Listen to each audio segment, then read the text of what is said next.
Assalamualaikum warahmatullahi wabarakatuh. Alhamdulillahi rabbil alamin. Wassalatu wassalamu ala ashrafil anbiya'i wal mursalin Sayyidina Muhammad wa ala alihi wa sahbihi ajma'in.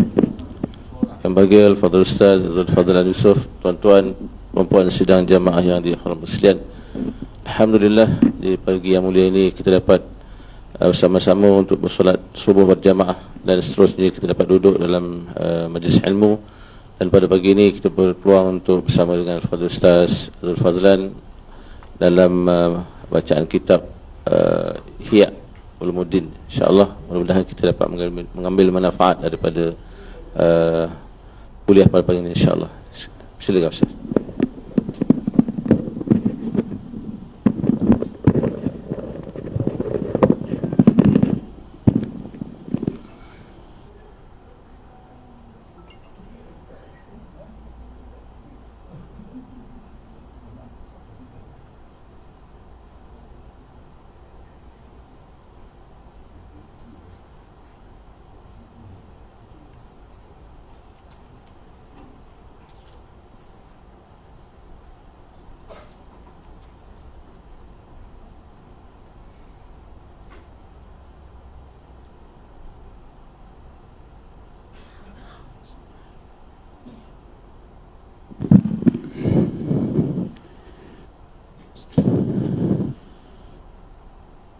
Assalamualaikum warahmatullahi.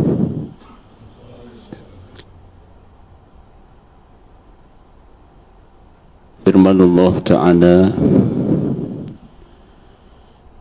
ba'da a'udzu billahi as-sami'il 'alim minasy syaithanir rajim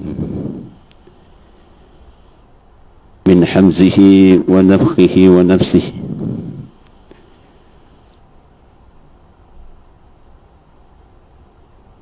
لا يريدون علوا في الأرض ولا فسادا. Allah Subhanahu wa ta'ala berfirman, mahum ayat dalam suratul Qasas pada ayat yang ke-83,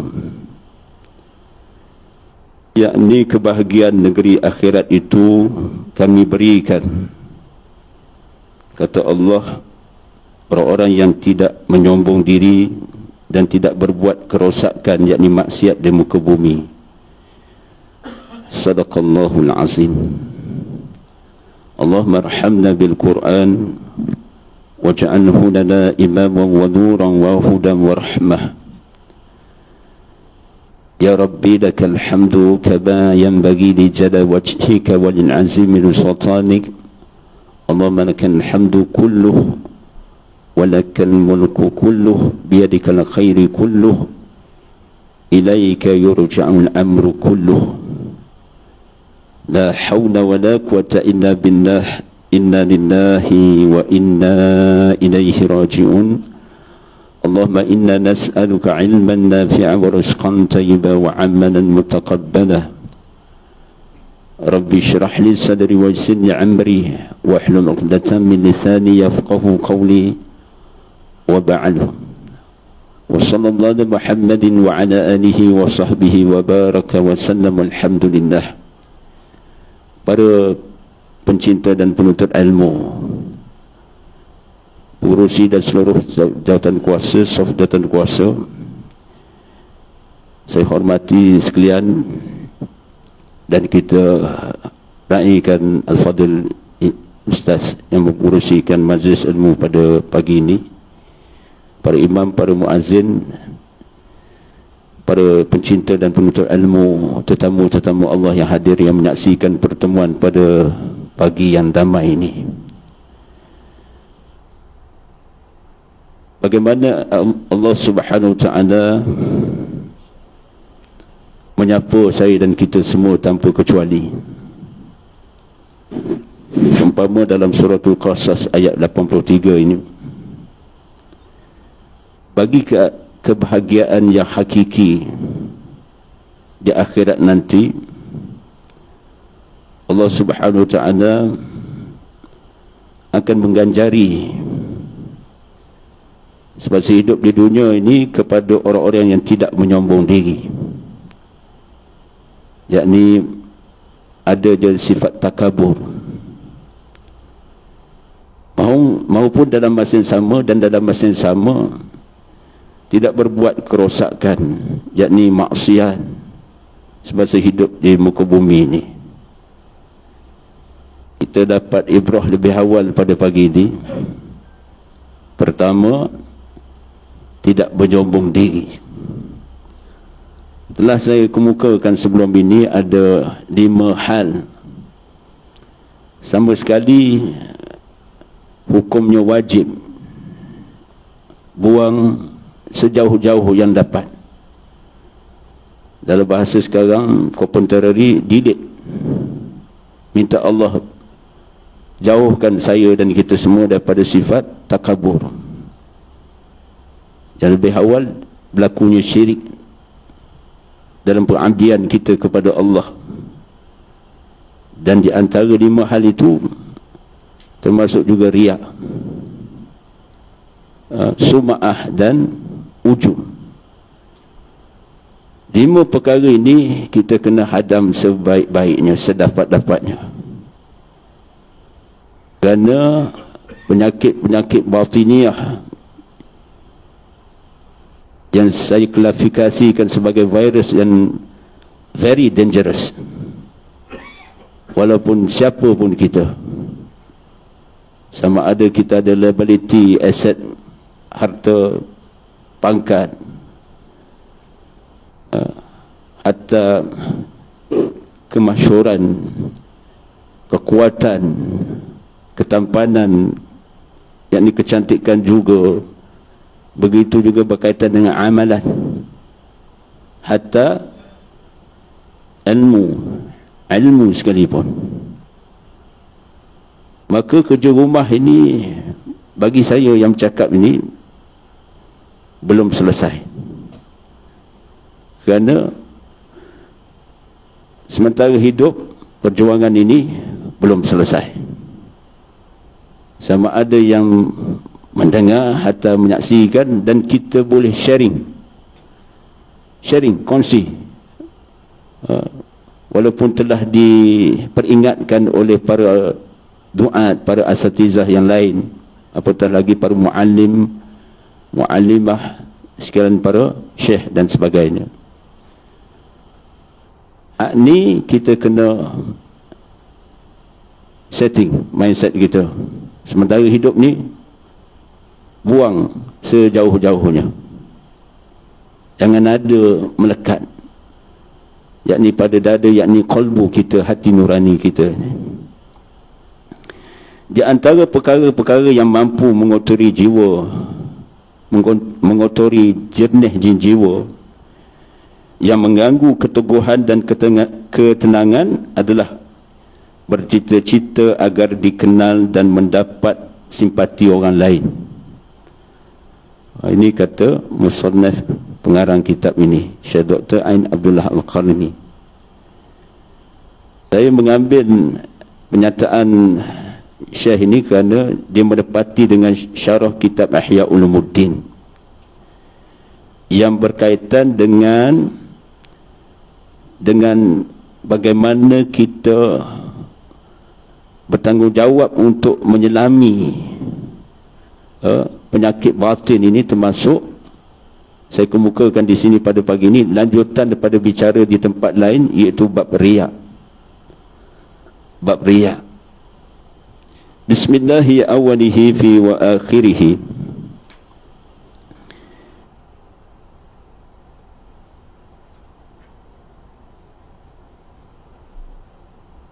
Ada bab yang menyatakan dalam kitab Ihya perkara yang perlu diketahui dalam melakukan kebaikan. Perkara yang perlu diketahui dalam melakukan kebaikan. Ketahuilah bahawasanya perkara paling utama yang harus diusahakan oleh seseorang yang melakukan ketaatan dan kebaktian kepada Allah Subhanahu wa taala adalah supaya hatinya itu tetap bersifat qanaah, iaitu berpada dengan apa yang ada, yakni puas hati. Berpuas hati bahawasanya Allah Subhanahu Wa Taala sendiri yang mengetahui apa yang dilakukan olehnya pada setiap saat dan waktu. Biasa di antara kita sebut iaitu 24 hours. Seandainya kiraan 24 hours ini dikira nisbah kepada sehari semalaman, dia belum selesai. Buatnya umur kita panjang, ada baki 24 jam lagi. Ada orang hidup diberi tempoh only 46 hours. Pasal apa? Jam-jam sekian ni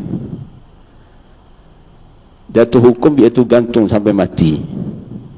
Itu contohlah, contoh. Maka nisbah dia ada baki berapa? Dia selik mata pagi ni, ni contoh example, ada baki berapa lagi? 24 hours lagi bermula kiraan semalam. Itu contoh tentang kepentingan masa ni, Masya Allah, betapa sangat bernilai. Sementara hidup ini kita pastikan sedapat mungkin kita antara homework lah, kerja rumah dan kerja rumah bagi hati kita ni. Hati ni ibarat rumah, kata Ibn Taymiyah, Ibn Taymiyah ataupun Ibn Qayyim menyatakan demikian. Rumah ni ibarat hati. Macam rumah lah kita, lokaliti yang penting dalam kehidupan kita, rumah. Jadi hati ni ibarat rumah lah, rumah tangga masing-masing, mudah fahamnya. Jadi di antara hal yang kita kena ambil perhatian, jangan ada perkara-perkara ataupun hal-hal yang merosakkan rumah tangga kita ni. Itu bahasa kampung lah. Nah, bahasa kampung. Jadi baru kita nampak rumah tu ada tangga, mana kita bertanggungjawab pada rumah, yakni kediaman kita ni. Maka dinyatakan di antara penawar yang ada dalam melakukan ketaatan, foundation lah, foundation, asas yang ada ketika melakukan ketaatan dan kebaktian, iaitu sifat puas hati. Kita berpuas hati dengan qada yang Allah Subhanahu Ta'ala takdirkan, Allah tentukan. Mungkin kita tidak dapat buat semuanya, tapi namun demikian tidak menghalang saya dan kita semua meninggalkan semua sekali. Saya tengok dalam grup, sempat saya tengok semalam sekali sebentar lalu, pagi tadi ke? Pagi tadi ya, sebelum datang sini. Meriah Aidul Adha di sinilah. Meriah, nampak meriah. Ambil bahagian masing-masing, bahagian sembelihan korban, ambil bahagian korban masing-masing meriah. Alhamdulillah. Alhamdulillah. Dalam ketaatan dan kebaktian itu jugalah sebenarnya kita kena redha. Mungkin kalau tak dapat, ada orang dia minat kepala lembu, dia minat kepala lembu, jadi dapatlah ekor lembu, katalah begitu. Dapat ekor lembu, apa nak dikatakan? Maka inna lillahi wa inna ilaihi raji'un. Walaupun dapat ekor lembu, tapi nisbah kepada apa? Kalimah tahmid.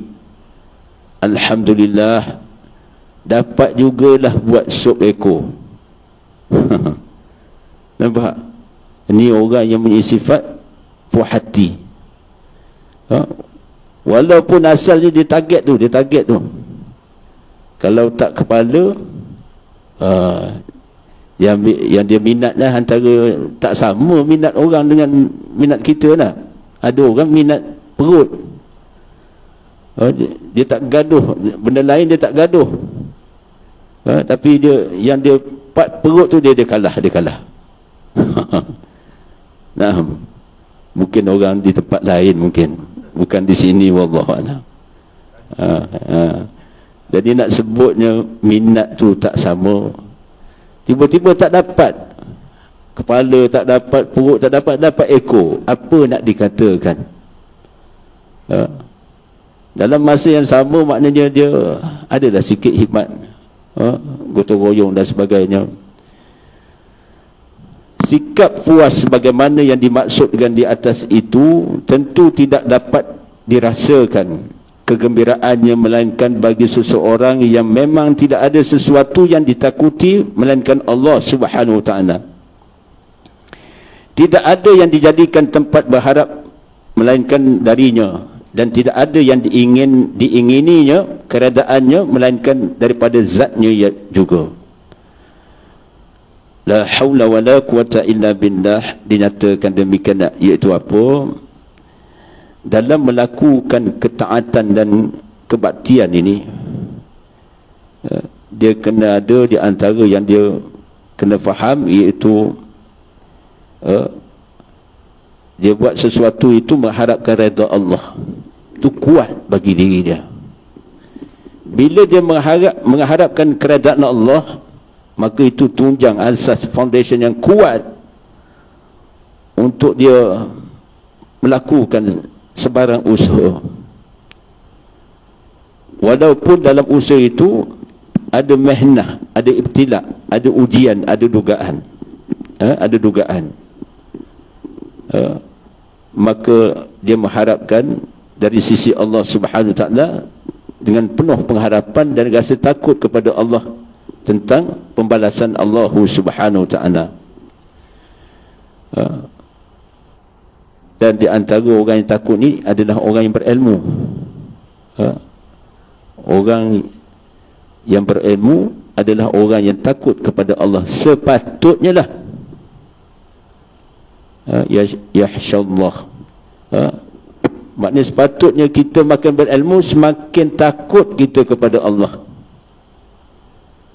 Di antara cabang menghurai sifat takut ini kepada Allah, iaitu hanya saja mengharap keredaan Allah dalam semua perkara.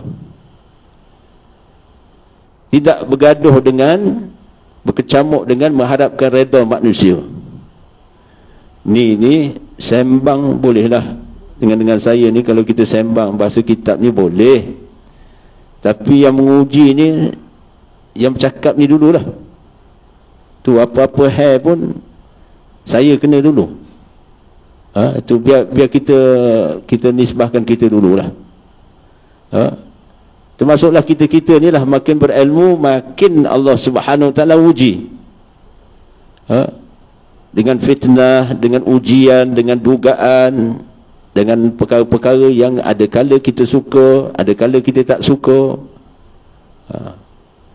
Maka hanya mengharapkan redha Allah menyebabkan hati dia rasa gembira. Di antara sifat orang mukmin lagi bertakwa, yang takut kepada Allah, dia rasa gembira bila dia berjaya melakukan ketaatan. Tadi lepas solat tadi kan, kalimah yang paling awal kita sebut Alhamdulillah. Apatah lagi ada masa kita puji Allah macam mana imam puji tu, biasa kita dengar kan. Dan saya sangka baik sebagian kita hafal.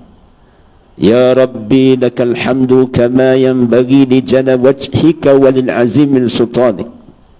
Ya Rabbi, wahai Rabbku, segala kepujian seluruhnya dan kesempurnaan wajahmu.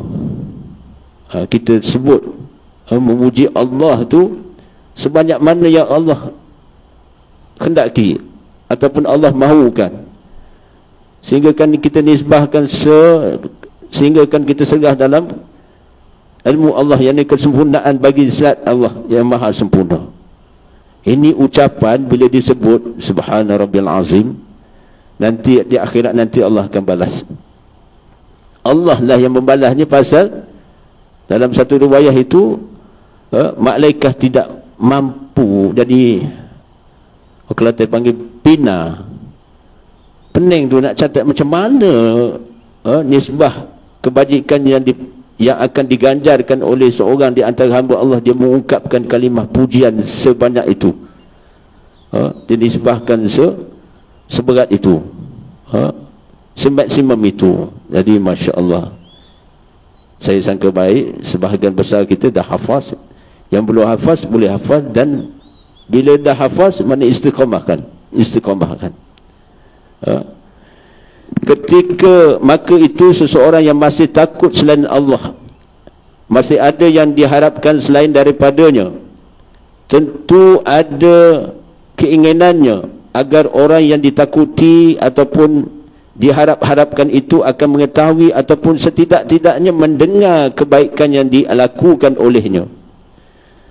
Maka di sini dinyatakan seseorang yang masih takut selain Allah, maksudnya dia berkecamuk perasaan dia tu.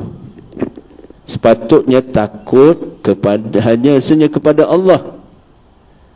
Tetapi ada di kalangan insan ini, dia takut orang kata, maka dia tinggalkan amal kebajikan itu. Dia takut digelarnya lebay, ataupun digelarnya dengan gelaran-gelaran tertentu, seumpama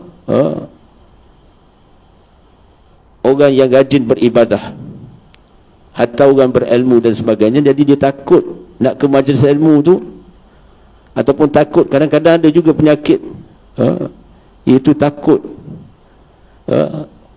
nak istiqamahkan amalan-amalan sunnah.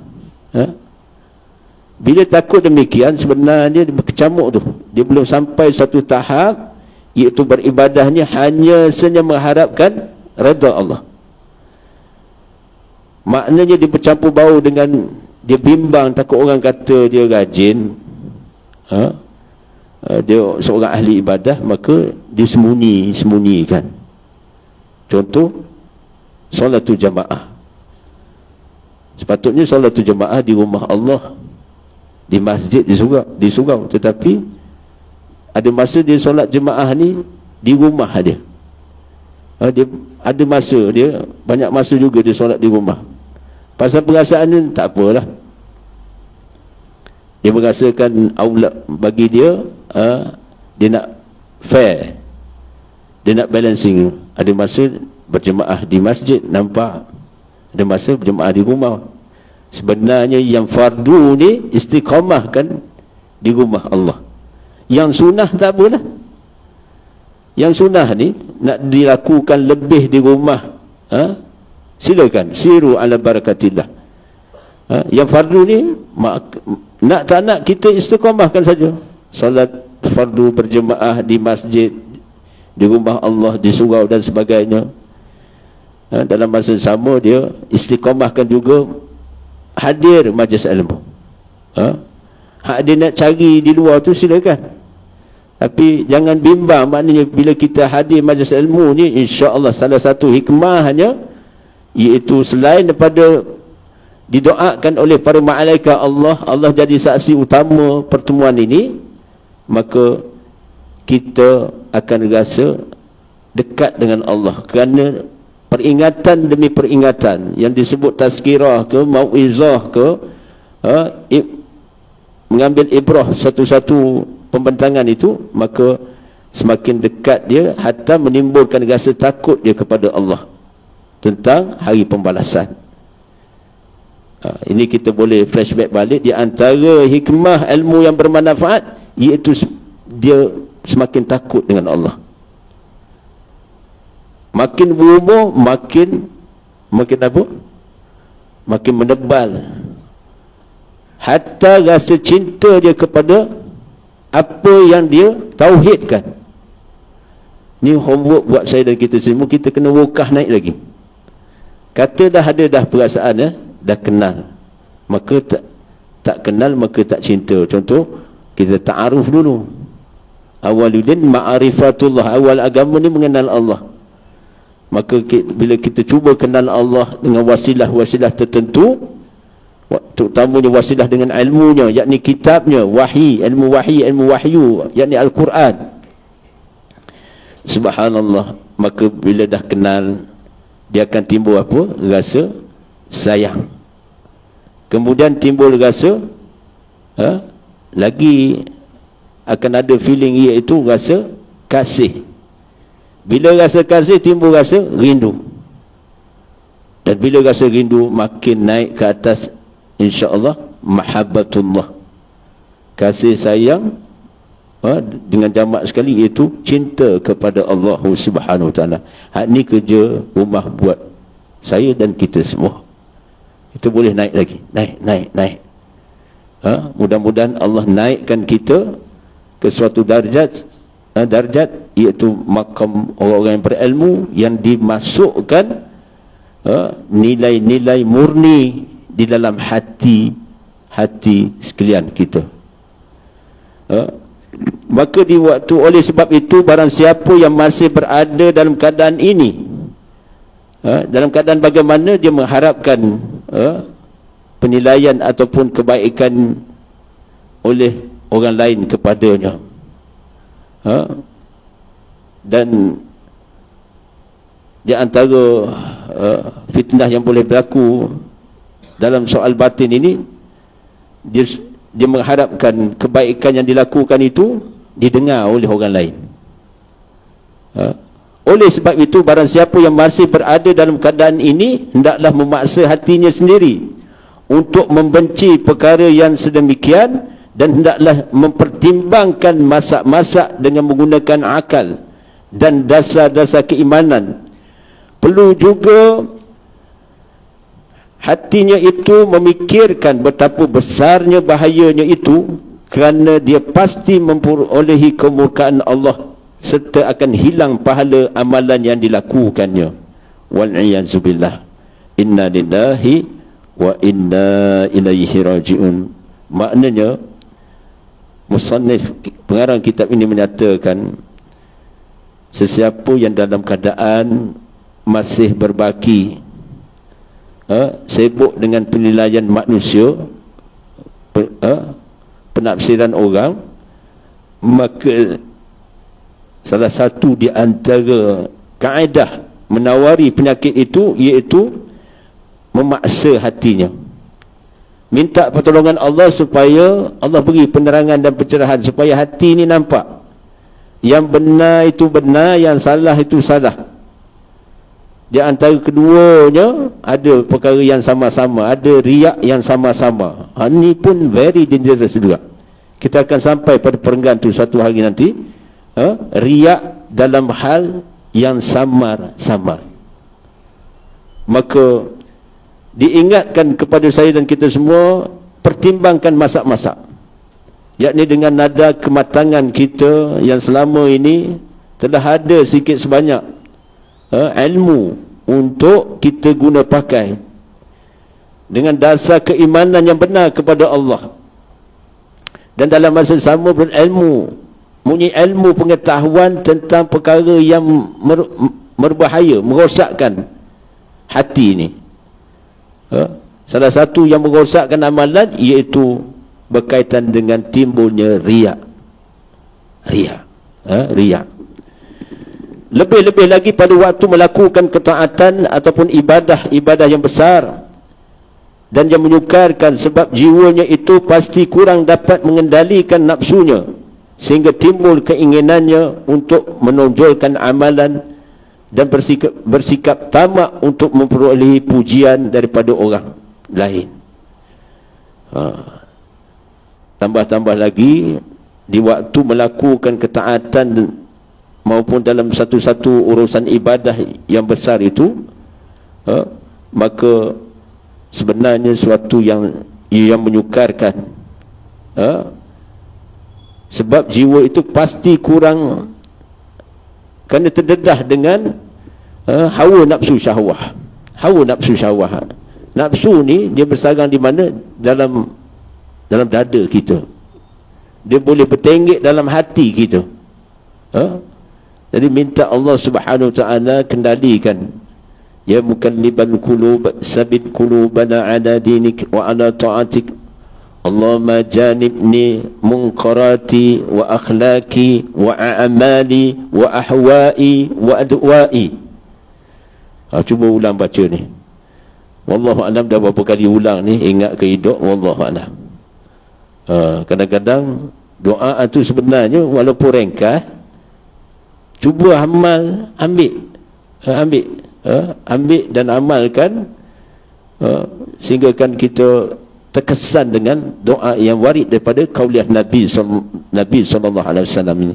Maksud doa itu, ya Allah, aku berlindung denganmu daripada kemungkaran akhlakku dan kemungkaran amalku dan kemungkaran hawa nafsuku dan daripada penyakit yang berbahaya.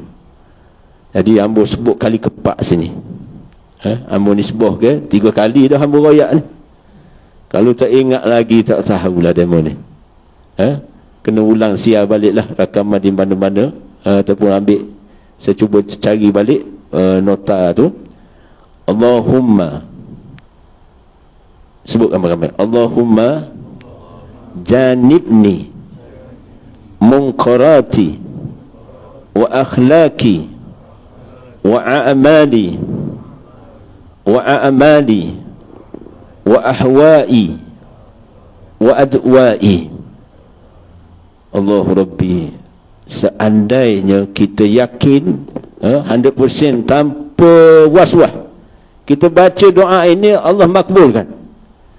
Pasal yang empunya Tuhan punya badan kita semuanya, hatta yang memiliki hati ni siapa? Tak ada sesiapa pun melainkan dalam kekuasaan ilmu dan kehendak Allah Subhanahu wa ta'ala. Minta perlindungan daripada Rabb yang mana apa? Ya Rabbku, aku berlindung denganmu daripada kemungkaran akhlakku, kemungkaran amalku. Dalam beribadah, dalam amal, jangan timbul apa? Riya, ujub, sum'ah, takabur, syirik dan sebagainya. Termasuk juga maknanya pengaruh hawa nafsu tadi. Pengaruh hawa nafsu tadi. Bagaimana hawa nafsu ini perlu dikendalikan sebaiknya sehingga jiwa kita, nafsu kita mutmainnah. Lagu-lagu mana pun kita, alhamdulillah, bolehlah. Kita sangka baiklah. Boleh tahan ataupun boleh istiqamah kan. Kok mana pun. Pasal kita insya-Allah biasa-biasakan perkara yang kita tidak biasa. Tu ada satu istilah kan.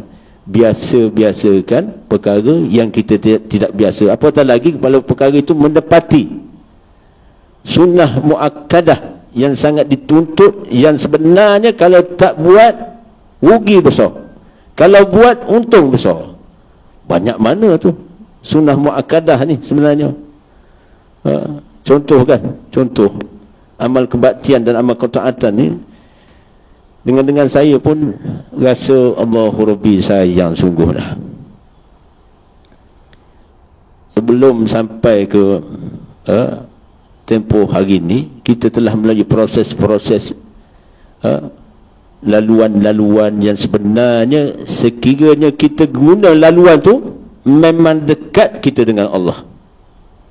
Jalan ataupun tarikah itu, iaitu seumpama yang di antara kita telah lalui masing-masing. Bukankah ada hadis Nabi SAW, dalam riwayat hadis itu menyatakan tidak ada hari-hari yang lebih baik, yang lebih dikasihi Allah apabila seseorang itu beribadah dalam braket mengharapkan redha Allah, iaitu yakni 10 hari di bulan Zulhijjah wa layalil ashr, dan demi malam yang 10 Allah sendiri bersumpah, wal fajr, demi waktu fajar. Dalam kitab tafsir disyarahkan waktu fajar tu asalnya apa? hari Aidul Adha.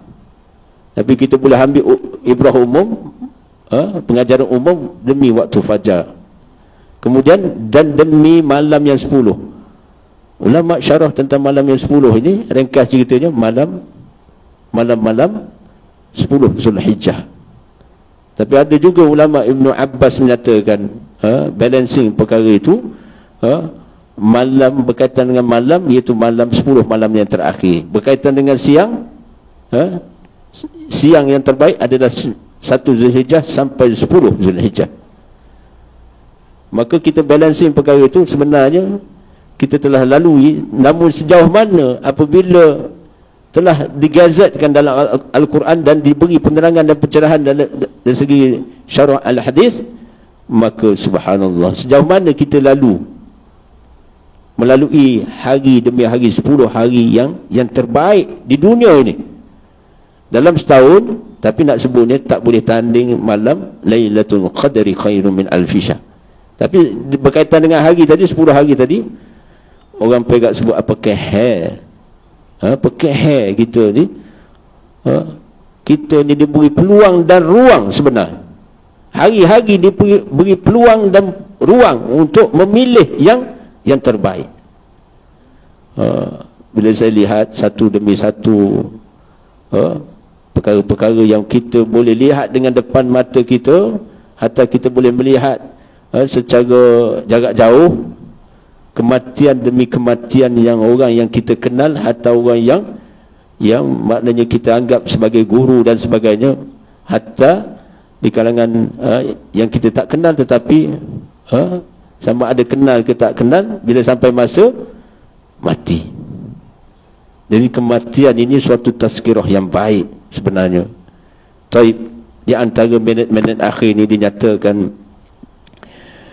oleh kerana itu hendaklah dia menetapkan tujuan hatinya dan selalu mengingati balasan Allah Subhanahu Wa Taala daripada amalan yang berupa nikmat syurga yang dikenang untuk selama-lamanya di akhirat nanti. Sementara itu ingatlah betapa besar kemurkaan Allah Subhanahu Wa Taala terhadap orang yang pada zahirnya menunjukkan ketaatannya tetapi mengharapkan pahala daripada selainnya. Ketetapan hati sebagaimana di atas itu hendaklah dipegang teguh walaupun setelah selesai mengerjakannya, sehingga dirasakan tidak perlu lagi dia menampakkan ataupun memberitahu kepada sesiapa pun. Ini maqam ikhlas beribadah kepada Allah. Bila kita melakukan ketaatan dan kebaktian, kita kena balancing betul-betul. Ada risiko. Kalau tak kena gaya, maka pembalasannya azab. Kalau kena gaya, pembalasannya nikmat Allah Subhanahu Wa Taala sampai ke Jannatul Firdaus. Orang yang ikhlas ni antara kemuncak kenikmatan, dia akan ditempatkan di syurga yang paling tinggi. Kerana makam di kalangan manusia ni makam mukhlisin. Mukhlisun, makam orang ikhlas paling tinggi ya.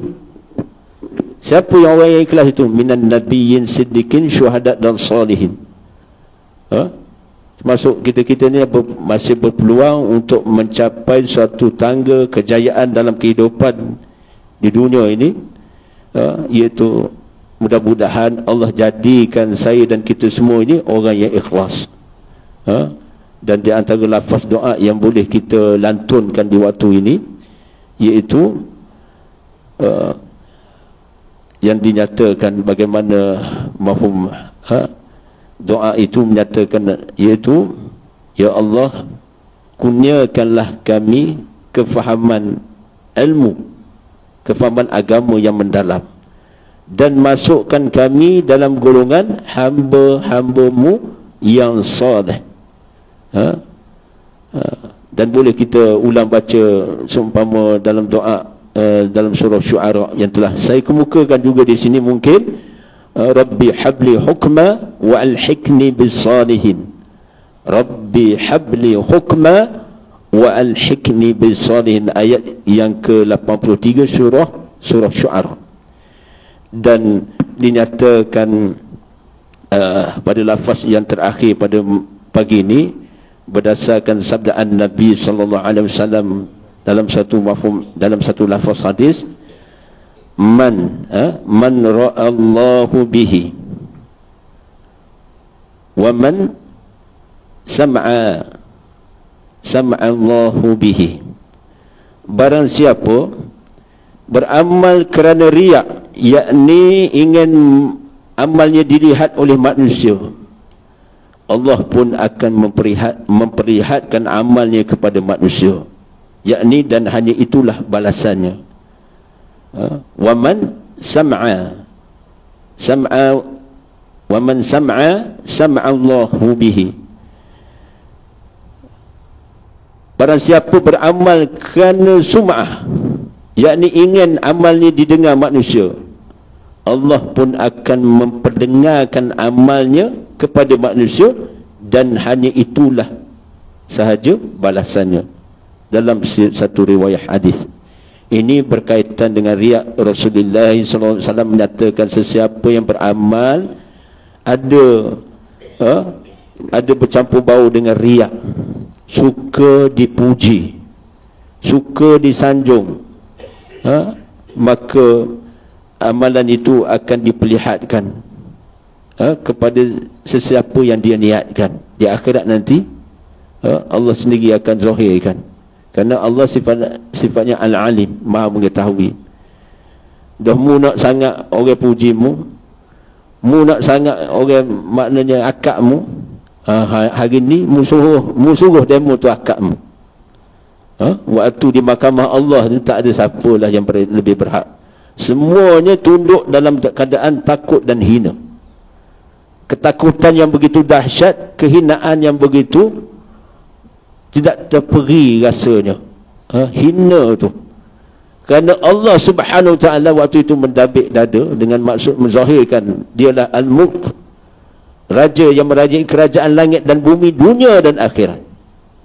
Dan termasuk dalam hadis ini dinyatakan barang siapa beramal kerana sum'ah. Sum'ah ni seseorang yang beramal, dia suka kalau boleh orang dengar kebaikan yang dia lakukan, dan kalau boleh orang sampaikan. Ini pun satu hal sehingga kan amalan itu akan diperdengarkan, sehingga dibalas qadar mana yang terlintas pada otak, fikiran dan hati dia. Subhanallah. Ini yang saya kata very dangerous perkara ini. Dan satu ayat yang kita boleh landing time kan ini, iaitu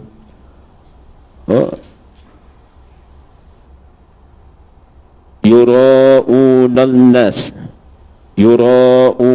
nas, mereka berbuat riak, yakni dengan solat kepada manusia. Surah An-Nisa ayat ke-1442. Surah An-Nisa dalam satu ayat itu pada wakaf itu, mereka berbuat riak, yakni dalam mendirikan solat di hadapan manusia, kepada manusia. Inna lillahi wa inna ilaihi raji'un. Kalau sungguh kita nak menawari penyakit riak ni berkaitan dengan solat ini, maka kita banyakkan solat di belakang tabir khalayak ramai. Yang fardu silakan istiqamah. Yang qabliyah, ba'diyah ni ada masa kita banyak lakukan di rumah, melainkan waktu-waktu tertentu. Seumpama solat fajar, mungkin kita nak jimat memasa kejauhan, jarak antara kediaman kita, jadi kita kena sampai sini. Tapi ada orang yang dia jiran dengan masjid, aulawiyat dia solat di rumah. Kalau dia tu imam dan sebagainya, dia boleh solat dulu di rumah, lepas tu dia masuk ke masjid, seumpama solat-solat yang berkaitan dengan solat sunnah.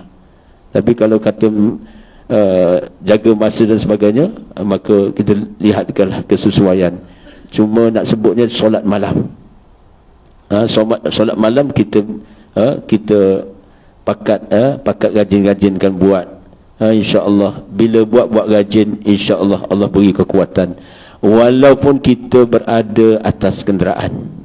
Tu saya kata sebelum ini, kita ni subhanallah, kalau duduk jalan lah, rehlah lah, Pergi ke mana? Pergi ke mana-mana. Kalau ada kawan, sembang kita dengan kawan tu, katalah daripada sini sampai ke nasi kambing 40 hari. Itulah dekat Yomping tu, katalah nasi kambing 40 hari lah. Daripada kediaman kita ni pergi ke nasi kambing, kan long distance juga tu. Boleh dikira musafir lah, mana ni kan. Lebih 2 marhalah dan sebagainya. Kita punya sembang tu, start engine tu siapa kan Pak Jik dengan kawan tu. Tapi kita perasan tak bersama kita ni, kalau kita betul-betul guna pakai masa, katalah kita bawa oretino kita, oretino kita ada masa celik mata, ada masa tutup mata dah, mengatuk lah. Biasanya driver yang kena celik mata ni. Orang penumpang tu, dia tumpang dia kena aircon tu memang nyanda lah tu. Kalau suap pisang pun masuk dah. Tak pun penat lah, penat kan, penat. Jangan tak penat. Dengan saya pun kalau lepak betul memang, kalau masuk pisang berangan tu memang masuk tu. Inna lillahi wa inna ilaihi rajiun. Rupanya sambil kita memandu, bagi orang yang profesional lah, ataupun orang kalih, sebenarnya dia boleh. Allazi yazkuruna Allaha qiyaman wa qu'udan wa ala junubihim wa yatafakkaruna fi khalqis samawati wal ard. Itu dah syarah sebelum ini, tapi nak sebutnya duduk atas kenderaan ni pun boleh solat. Cuma kena berguru lah, kena berguru. Orang Arab ni biasa je solat atas kereta ni.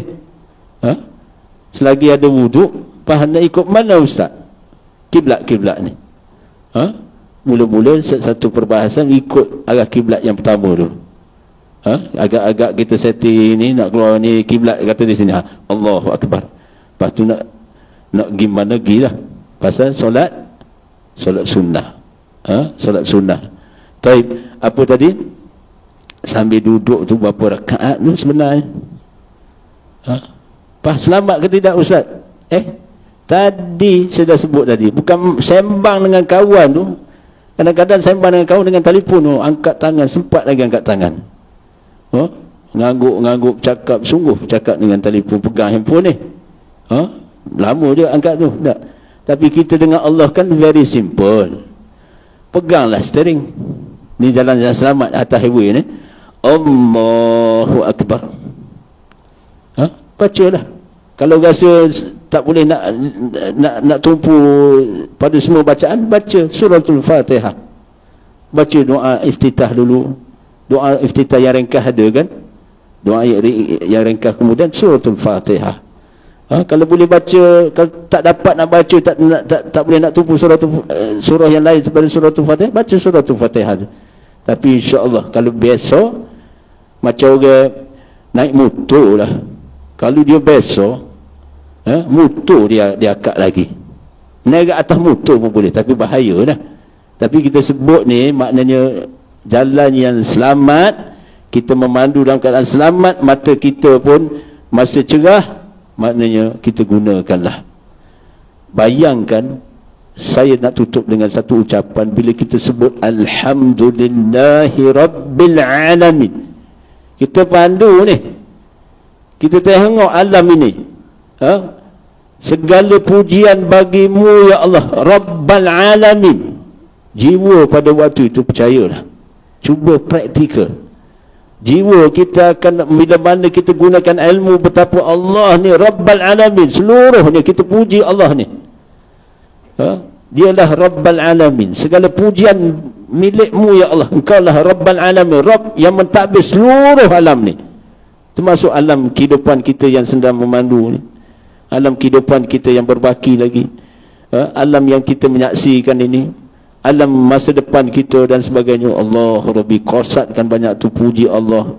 Allah campakkan hikmah yang begitu besar dalam dada-dada, yakni dalam hati kita. InsyaAllah, mudah-mudahan. Cuma ada masa buatlah begitu. Tapi kalau tak yakin, rasa terbabah, maknanya tangguh. Tapi kalau dah biasa nanti, insya-Allah dekat laluan-laluan tertentu pun, oleh kerana dah biasa, kan? Dah biasa duduk atas kereta. Jadi zikir yang aulawiyat itu ketika dalam doa, as-salah ad-doa. Doa solat juga mengandungi zikir. Dan apatah lagi bila kita baca subhana rabbil azim, subhana rabbil a'la, rukuk tu tundukkan sikit, kemudian sami Allah liman hamidah, tegakkan badan, kemudian rukukkan sikit. Tengoklah mata ni ke depan ni, tengok mata dalam keadaan selamat kan. Kita pegang steering ni, pegang steering, jangan tak pegang steering. Jadi khalas 2 rakaat, only 5 minutes. Nikmat Allah. Allah boleh kurniakan kepada sesiapa yang Allah kendaki. Dan ilmu ini, dan Rasulullah sendiri melakukan demikian pada di malam kegelapan malam. Rasulullah tunggang untuk didapati Rasulullah rukuk, kemudian menegakkan, kemudian membongkokkan lagi. Rasulullah solat atas pacuan 4 kaki. Kita 4 roda, lagi selamat. Lagi selamat dengan ekornya, dengan apa selesanya. Jadi lagi kita rasa nikmat. Allahu Rabbi. Cukuplah sekadar ini. Apa yang baik tentu daripada Allah Subhanahu Wa Ta'ala. Yang tidak itu Allah uji saya dan kita semua masing-masing. Allah uji sampai akhir hayat. InsyaAllah kita menemui Allah dalam keadaan hati yang salim, hati yang sejahtera, bebas daripada segala sifat mazmumah. Allah tebalkan sifat mahmudah dalam jiwa-jiwa kita yang berbaki ini, umur kita ini. Dan insyaAllah kita beribadah yang sahih, yang ittiba' sunnah baginda Nabi SAW, atau ittiba' sunnah khulafa rasyidin, yang mereka-mereka yang mengikut kemudian mereka itu, Masya Allah, kita ikutlah sunnah-sunnah baginda Nabi SAW. Cukuplah sekadar ini. Wabillahi taufiq wal hidayah. Wassalamualaikum warahmatullahi wallahu a'lam. Barakallahu fikum. Kita tutup dengan subhanakallahumma rabbana wa bihamdik, ashhadu an la ilaha illa ant, astaghfiruka wa atubu ilaih. Subhanallahi wa bihamdihi عدد خلقه ورضا نفسه وزنة عرشه ومداد كلماته. سبحان الله وبحمده عدد خلقه ورضا نفسه وزنة عرشه ومداد كلماته. سبحان الله وبحمده عدد خلقه ورضا نفسه وزنة عرشه ومداد كلماته. سبحان الله والحمد لله ولا إله إلا الله والله أكبر ولا حول ولا قوة إلا بالله. اللهم اغفر لنا، اللهم ارحمنا، اللهم ارزقنا توبة نسوها قبل الموت. اللهم حاسبنا حسابا يسيرا. اللهم إنا نسألك علما نافعا ورزقا طيبا وعملا متقبلا. ربنا آتنا في الدنيا حسنة وفي الآخرة حسنة وقنا عذاب النار. ربنا هب لنا من أزواجنا وذرياتنا قرة أعين واجعلنا للمتقين إماما. اللهم اغفر لنا ولوالدينا وارحمهم كما ربونا صغارا. Ya Allah, ampunilah dosa kaum muslimin muslimat, mukminin dan mukminat, sama ada masih hidup ataupun yang telah meninggal dunia, di kalangan ahli keluarga kami, di kalangan nasab keturunan kami, ya Allah, maupun orang-orang yang beriman di sisimu, ya Allah. Allahumma ghfirnahum warhamhum wa'afihim wa'fu anhum. Berilah kesejahteraan dan keselamatan dan pertolonganmu ke atas umat Islam. Saudara seakidah kami maupun di mana jua mereka berada, di utara maupun di selatan, di timur maupun di barat. Ya Arhamar Rahimin, Allahumma inna nas'aluka rahmatan analu biha syarafa karamatika fi dunya wal akhirah. Rabbana atina min ladunka rahmah wa hayyid lana min amrina rashada. Rabbana atina fid dunya hasanah wa fil akhirati hasanatan wa qina azaban nar. وصلى الله على محمد وعلى آله وصحبه وبارك وسلم والحمد لله رب العالمين آمين يا رب العالمين. بارك الله فيكم. سيروا على بركة الله والله أعلم.